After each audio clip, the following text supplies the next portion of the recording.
Kaunting kaalaman? Alam niyo ba kung ano ang pinakamadilim na bagay sa kalawakan? Ito ang black holes, kung saan sa sobrang lakas ng gravity, hahatakin ito ang anumang bagay kahit pa bituin o planeta. Kahit ilaw, lalamunin ng black hole. At kamakailan na-discover ng astronomers ang pinakamalakas na kolisyon ng dalawang black holes. At ang resulta, isang klaseng black hole na ngayon lang na-discover. Sinlaki at kasing bigat ng higit 140 araw. Ganyang kalaki ang black hole na namuo nung nagbanggaan ng dalawang mas maliit na black hole. Maglalabas ito ng napakalakas na enerhiya. Dati-dati nadidetect lang ang maliliit na stellar black holes at ang sobrang laking supermassive black holes. Pero ngayon lang nadiskubre ang ganitong kalaking black hole at hindi maliit at hindi sobrang laki.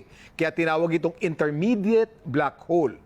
Nangyari ang kolisyon noong 7 bilyong taon na ang nakalipas at nangyari sa isang galaxy far, far away. Parang Star Wars ang script, ano? Dahil sa sobrang layo, ngayon lang ito nadiskubre ng astronomers.